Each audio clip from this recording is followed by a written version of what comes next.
Chapter 1 Monsters and Spies. She crouched low to the ground, feeling the warmth radiate off the sand as she followed the prints left by her quarry.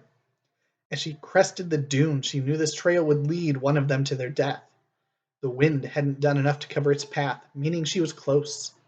Her emerald eyes studied the tracks as she hurried along, deciphering clues about her prey. The prints were getting closer together, a sign that it was running out of energy. It would have to rest soon, most likely stopping near a source of flowing water. There was only one place in the area where that could be found. She smiled, breaking into a light jog as she headed toward the river. Her hunt was close to its end. She would be the bringer of death to this beast, for she was a famous monster huntress, just like her father. Sand blazed against the soles of her feet with every soft step, as the grains wiggled their way between her toes. She wiped a trail of sweat off her cheek with a dusty hand, leaving a smear of dirt upon her tanned face that begged to be scratched. The discomfort would have to be tolerated, though, because she was close now. She knew this land well, having lived in the area since she was 4. The monster was at a disadvantage because she had stalked and hunted and roamed throughout the area for 9 years.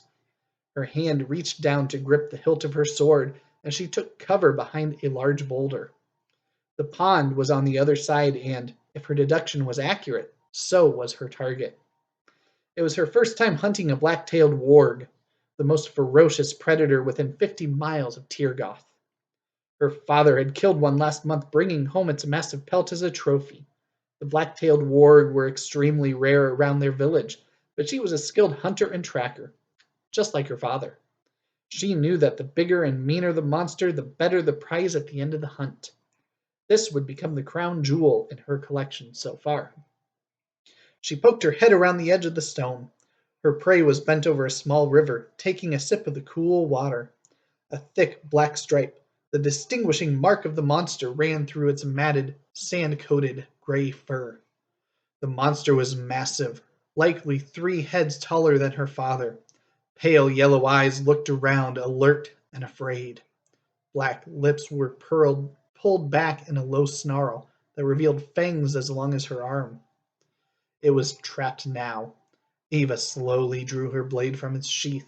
Tension fled from her body with every breath she took as she sought the calm of the warrior within herself. She prayed silently to Eodrin that the bright sun would not reflect off the blade and tip off the beast. She tiptoed through the sand in a crouch and closed the distance with practiced stealth, and then the monster lifted its head and sniffed the air. It tensed and showed signs of wanting to flee. The warg spun around. She raised her sword to strike it with a lethal blow. Fear danced in its yellow eyes and it cowered backward. Ava brought her blade down, driving it deep into the sand. The warg tumbled backwards into the calm shallows of the pond. It resurfaced, spitting water from its mouth and gasping for air as she pulled her sword from the sand. "Why am I always the monster when we play Monster Hunter?" asked a young boy as he swam toward the riverbank. "Because," the girl said, "my father is a monster hunter and yours isn't." She turned away, the evening sunlight reflecting brilliant hues of pinks and reds off her fiery hair. The boy pulled himself out of the water and shook himself off like a dog, spraying Ava. I'm tired of running away, hiding and dying, Ava," he complained. He attempted to smooth his sandy blonde hair. "I want excitement and adventure for a change. Next time, I get to be the hunter." Ava scowled at the boy, sighing. "Fine, Edgar, but you make a much better monster." Edgar laughed and snatched the wooden sword from her hands. He ran back toward the village while challenging her to try and catch him. She dug her toes deep into the sand, crouching low to the ground before taking off into a sprint. The distance between them closed. Her lungs ached as she gasped for air, but she pressed on, determined to catch Edgar. He was only a few strides ahead now. She could almost reach out and grab his shoulder. She matched his rhythm while elongating her own stride, mentally preparing to drive him to the ground with a tackle. Sensing her plan, Edgar cut north, away from their village and toward the mountains. A joyful giggle burst from her and she gave chase. They both slowed a bit, yet neither gave up. She was further behind him now, having lost ground when her feet slipped in the sand with sudden changes in direction. His zigging and zagging, and sureness on his feet as he shifted his path ahead of her, was one of the reasons he made the better monster. The wind felt refreshing as it rushed over her skin, providing a temporary relief from the afternoon sun. Her hair waved and danced in the breeze. The grains of sand beneath her feet disappeared, replaced by rocky dirt and poky patches of brown grass. She let out a hearty laugh and leaped with all her might, tackling Edgar to the ground. They rolled along the dirt, a cloud of dust forming in their wake as each one tried to wrest the wooden sword from the other's grip. Arms and legs tangled together as they struggled to gain mastery of the weapon. Their skin grew slick with sweat and became coated in dirt, making it harder to keep a firm grip. A sharp stab of pain bit into Ava's thumb from a small splinter, but she ignored the sensation and redoubled her effort to win the battle over her blade. Both of them were laughing gaily by the time Ava pulled it free from Edgar's hands. Their merriment was cut short by a deep grumble. It sounded distant, but the noise was so out of place in the area that it made them both pause. Ava raised a hand, signaling for silence while turning toward the sound. The grumble repeated a few moments later, answered by a higher-pitched whistling sound. Ava slipped a knife from her belt, handing it to Edgar before unsheathing another knife for herself. She motioned for Edgar to follow as she crept towards the noises. They ducked behind a large rock. They stood still for a moment, not breathing, as they listened for a change in the noise.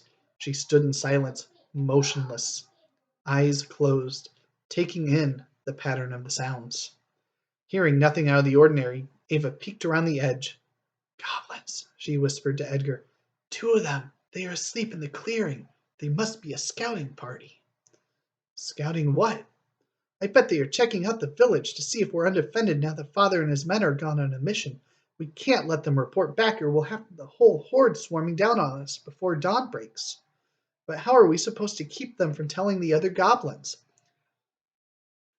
And that, my friends, is the opening to my book, Monster Huntress, which now you can get an ebook on Amazon for your Kindle app. I know I've talked all year long about finally getting around to getting this up and available, and today I just decided to finally follow through on those words. I wanted to do that before the end of this year, and I'm happy to say that it is up and available. There's still some, I think, formatting tweaks that I'm going to be playing around with before officially getting a physical copy ready.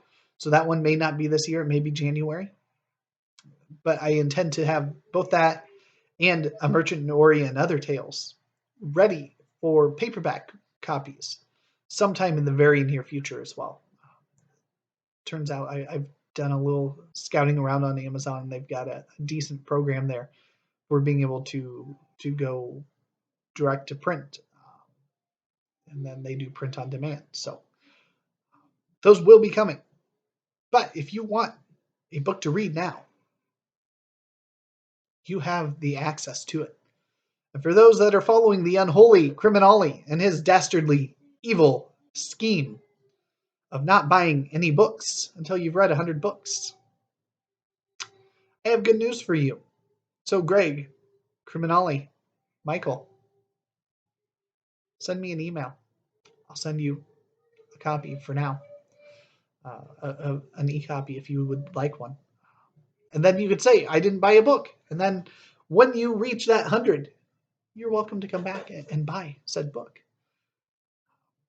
So I'm more than happy to. And if any of the rest of you out there feel that money is an issue, we reach out to me. We can work something out. If you abhor the idea of giving Amazon some of your money for an ebook, reach out because I can help provide other alternative means of obtaining such a thing. So I'm excited to have it out. I'm excited to actually revisit my book. This will be one of my 100 that I'm going to revisit because I want to get around to writing book 2 at least starting the process of thinking about for sure where I want to go with it in next year. This, of course, is the old version of it that was through a small press that is no longer around. And so I've got things up. It's got a temporary cover. It's got the basics in there, everything that you need. The text itself for the book will not change. But I am planning on doing some little updates on some of the just finer details in there to make it good and ready for a physical copy. But I wanted to just take a moment to read part of chapter 1 to you. There is a prologue preceding chapter 1. But I hope you enjoy it if you do read this. It is fantasy. It is classified as a kind of a dark fantasy, young adult.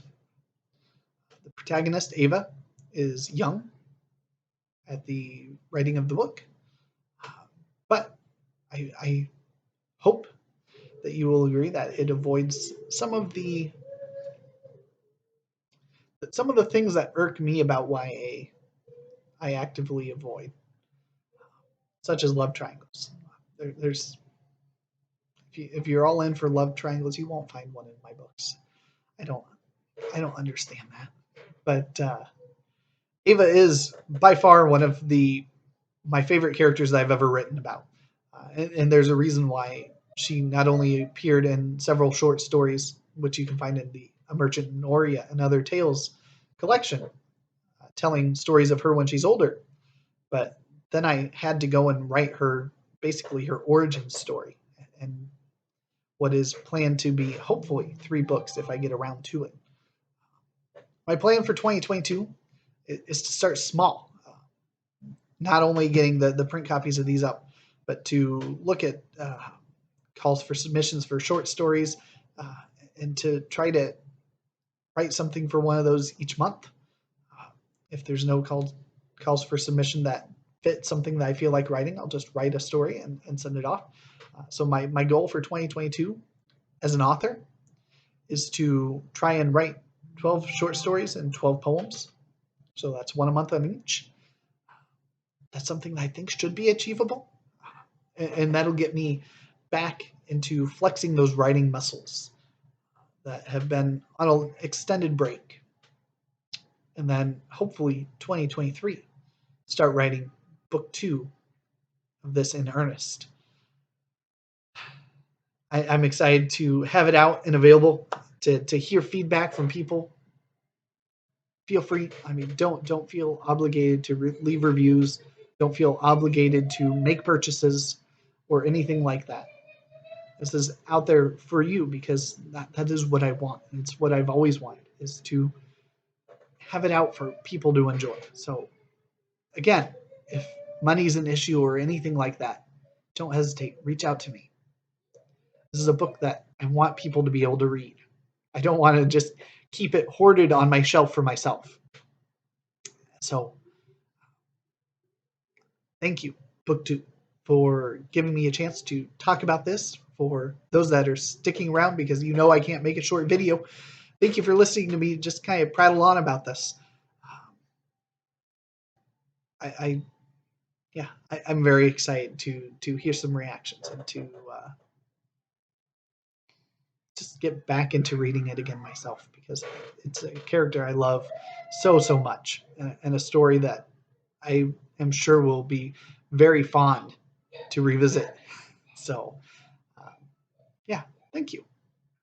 And, stay tuned, because this weekend mishmash, I'm going to do a fantasy author tag that I saw on a wonderful channel, and give a shout out to a very small channel that deserves a lot of attention, and talk more about this and A Merchant in Ori and Other Tales, to try to promote both of those things again to the general public. So I might be talking about this a little more often. You might see probably holding up this edition just because I've got a physical copy of it for now. But yeah, thank you.